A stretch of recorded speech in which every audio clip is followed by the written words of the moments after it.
요즘 우리는 어디서든 마인드풀리스 명상에 대한 이야기를 듣는다. 지금 이 순간에 집중하라, 호흡을 관찰하라, 떠오르는 생각을 흘려보내라. 이러한 조언은 마치 현대인의 불안과 스트레스를 해결해주는 만능 열쇠처럼 여겨진다. 실제로 많은 사람들에게 이 방식은 큰 도움이 된다. 그러나 정작 가장 고통스러운 순간, 예기치 않은 공황이나 극심한 두려움이 몰려올 때 이 조언은 너무 멀게 느껴진다. 그 순간엔 호흡을 느끼는 것조차 불가능하다.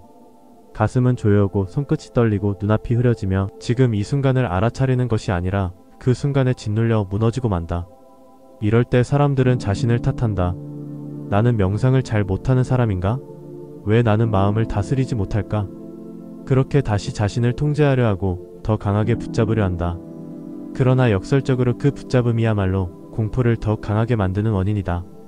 우리가 흔히 말하는 관찰자 되기는 어느 정도의 내면, 여유와 안정감이 있을 때 가능한 일이다. 진정한 절박함 앞에서는 관찰이 아니라 동참이 필요하다. 이겨내려는 의지도, 알아차리려는 노력도 잠시 내려놓고 그저 그 두려움과 함께 조용히 숨 쉬는 것이다. 우리가 해야 할 일은 두려움을 밀어내는 것도 분석하는 것도 아니다. 오히려 그 감정을 느껴주는 것이다.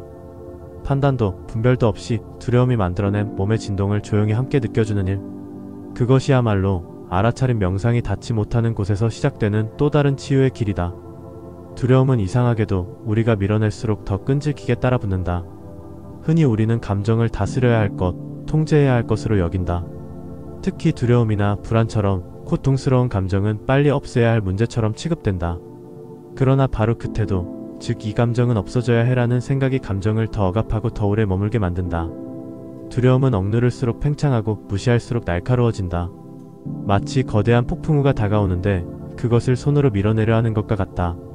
그렇게 할수록 우리는 더 큰 저항에 부딪히고 그 고통은 배가 된다. 그래서 우리는 발상의 전환이 필요하다. 두려움을 이겨내려는 대신 그저 그 곁에 잠시 머무는 것이다. 밀어내지 않고 붙잡지도 않고 오직 함께 있는다. 그 순간 몸은 말을 한다.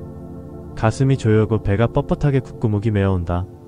우리는 그 모든 신호를 생각으로 해석하기보다는 있는 그대로 몸의 느낌으로 느껴야 한다.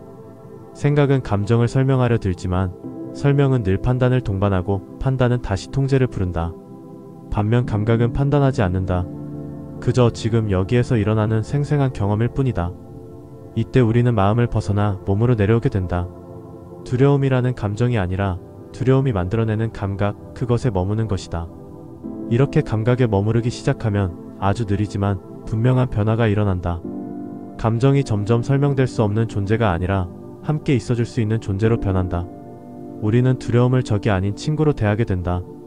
낯설고 위협적이었던 그 감정은 반복해서 함께 해줄 때 점차 그날을 세우지 않게 된다. 처음엔 그저 견디는 것이 전부였지만 점차 우리는 그 두려움과 대화하듯 함께 숨을 쉬고 함께 시간을 보내게 된다.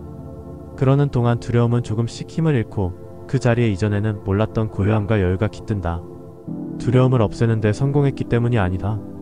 단지 그것과 함께 있는 법을 배웠기 때문이다. 마치 큰 파도가 밀려왔다가 자연스레 빠져나가듯 감정도 그렇게 떠나간다. 파도를 멈출 순 없지만 우리는 파도에 휩쓸리지 않고 그 위에 떠 있을 수 있다. 그리고 그 순간 우리는 알게 된다. 두려움은 우리가 꺼내야 할 적이 아니라 우리가 동행할 수 있는 존재였다는 것을. 이제 우리는 다시 처음으로 돌아온다. 명상이 말해주지 못한 어떤 순간들, 즉 두려움이 너무 커서 지금 이 순간을 알아차리는 것조차 불가능한 그 자리에 대해. 그 자리에서 우리가 할 수 있는 일은 단 하나, 그 감정과 함께 조용히 머무르는 일이다. 바라보려 하지 말고, 바꾸려 하지 말고, 이겨내려 하지도 말고 그저 함께 있어주는 것이다. 마치 사랑이란 상대를 바꾸려는 것이 아니라 그가 어떤 모습이든 곁에 있어주는 것이듯 두려움도 마찬가지다. 그것은 변형의 대상이 아니라 환대의 대상이다. 감정은 외부에서 온 침입자가 아니라 오랫동안 말 걸지 못했던 내 안의 일부다. 그 일부를 밀어내지 않고 맞아들이는 순간 비로소 우리는 더 이상 두려움에 휘둘리지 않는다. 그것을 느낄 수 있는 나가 등장하기 때문이다. 결국 진정한 치유란 감정을 없애는 데 있는 것이 아니라 감정을 견딜 수 있는 나를 세우는 데 있다. 그 나는 말없이 함께 있어주는 힘에서 나온다. 그리고 그 힘은 연습과 수용 속에서 서서히 자란다. 폭풍은 멈출 수 없다. 그러나 그 폭풍 속에 나를 숨기고 기다릴 수는 있다. 그리고 언젠가 파도가 잦아들 때 우리는 조용히 일어나 그 위를 타고 나아갈 수 있을 것이다. 그때 우리는 알게 된다. 두려움은 내가 이겨야 할 적이 아니라 내가 함께 살아가야 할 동반자였다는 것을.